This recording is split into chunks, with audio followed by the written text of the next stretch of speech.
Hey everyone, and welcome to This Explainer. Today we're unpacking something incredibly high stakes, a discipline known as development communication. We're going to explore exactly how specific communication strategies are being used right now by actual organizations and communities all over the world to solve deeply entrenched, massive societal problems. If you've ever found yourself wondering how large-scale social change actually happens on the ground, well, you're in the right place. Okay, let's dive right into this. It all starts with a huge, frankly frustrating question that has completely plagued economists, sociologists, and policymakers for decades. Why do so many well-funded, technically brilliant development projects completely fail to get off the ground?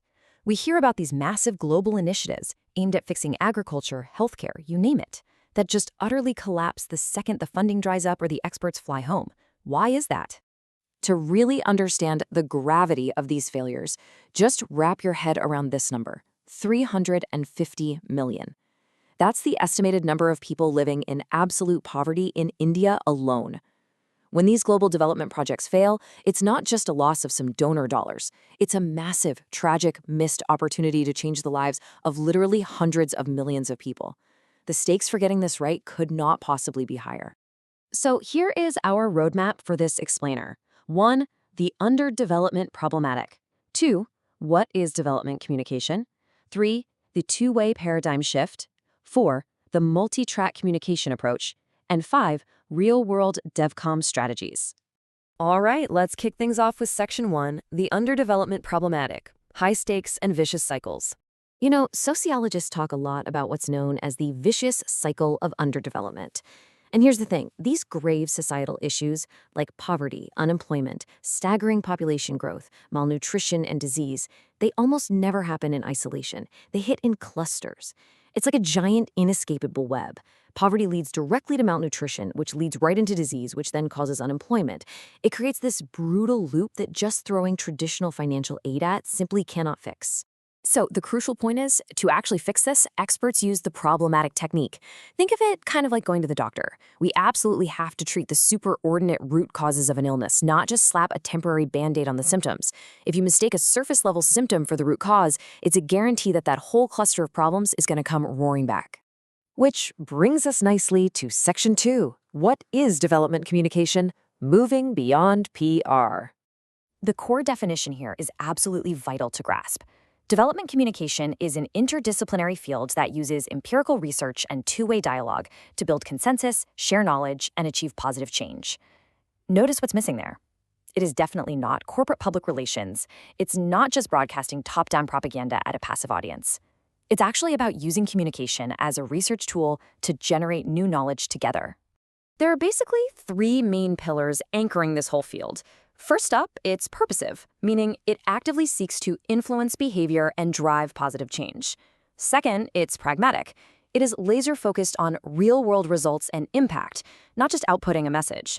And third, it's value-laden. It fully embraces the fact that no message is truly neutral. We're always assigning values to what we communicate, whether we mean to or not.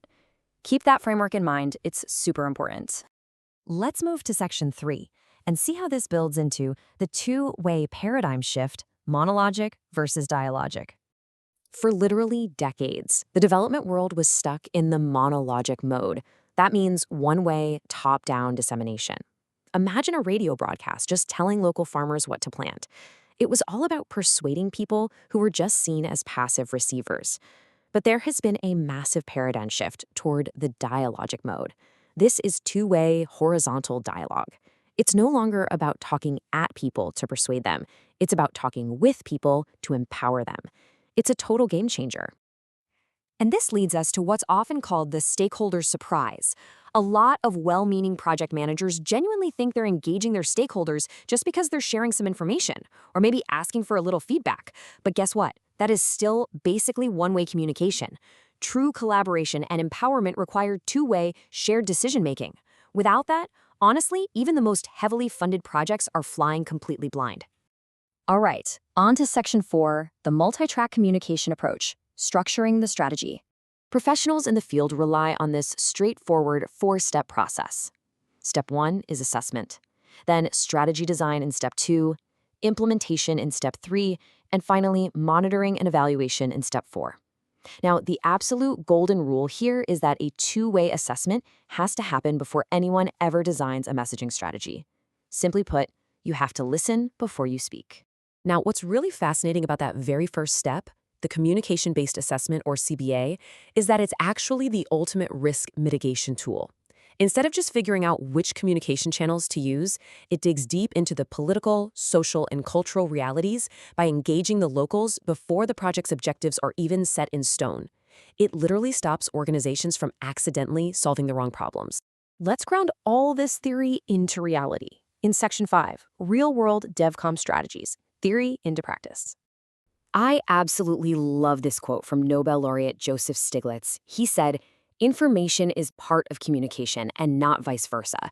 That really hits the nail on the head, doesn't it? It perfectly legitimizes this whole approach. Just dumping data on someone is merely information.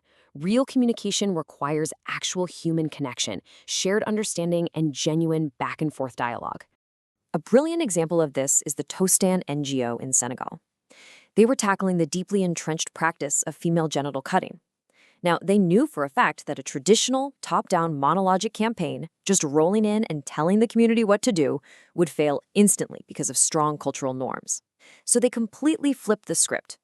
Tostan used non-directive, participatory dialogue.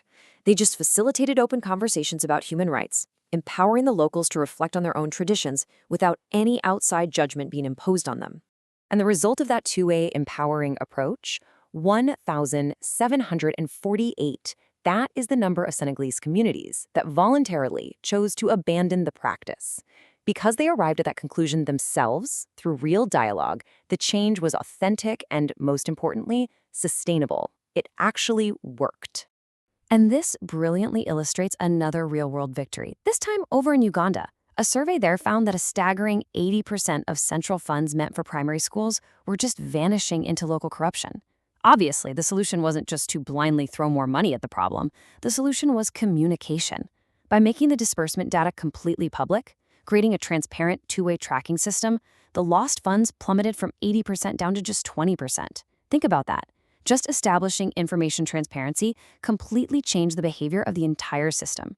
So, we've seen just how powerful development communication can be when we ditch those top-down monologues and embrace empowering two-way dialogues to tackle these massive issues. So, I'm going to leave you with this provocative thought. How can you apply two-way dialogic communication to solve the deeply rooted societal or even organizational problems right in your own community? Take a look at the vicious cycles in your own world and start listening. Thanks so much for joining me for this explainer, and keep learning.